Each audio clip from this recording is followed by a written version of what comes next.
Mahal ata kapag RFO, tas yung sinasabi niyang isa, pre-selling yung mag-aantay. Tama po kayo, Ma'am Bell, okay? Yung pre-selling po, mag-aantay po talaga kayo ng ilang taon kasi inaantay niyo pong matayo yung property. Dito naman po sa amin, yung ready for occupancy namin, affordable lang din naman siya. Kasi bakit? 10,000 lang ilalabas mo eh, 'di ba? Pwede pang ipasok sa Pag-ibig Financing. And affordable lang din yung magiging monthly amortization mo.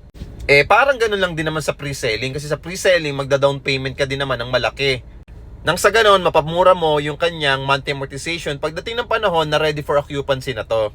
Ba't ka pa bibili ng pre-selling kung meron namang 10,000 cash out only promo na malilipatan mo agad within 30 days process? So, hindi rin totoo na kapag ready for occupancy, mas mahal. Ano mas pipiliin mo? Yung pre-selling na magbabayad ka ng down payment at mag-aantay ka ng ilang taon, or yung ready for occupancy na 10,000 lang ilalabas mo and then within 30 days process makakalipat ka na? Siyempre, doon na tayo sa makakalipat ka na. Kasi bakit? 10,000 lang nilabas mo eh. At Pag-ibig Financing pa, kami pang bahala mag-process. Hindi katulad sa pre-selling, mag-aantay ka ng ilang taon, 2 years, 3 years, 4 years, 5 years bago mo malipatan. Pero para sa akin, mas okay na yung magbayad ako ng 10K at magagamit ko na yung unit or property. Malilipatan ko na or pwede ko na mapaupahan kagad. Para sa akin the more na naglalabas ka ng pera, much better na nagagamit mo agad yung property.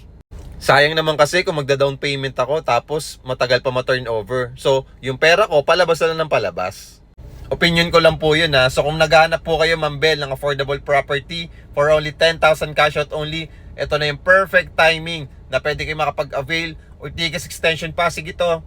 Malapit sa lahat, convenient, at ano pang inaantay nyo? Meron pa tayong promo. Mag-follow at mag-message na nang masendan ko kayo ng complete details. Mag-follow muna para kayo i-prioritize natin na masendan ng complete details.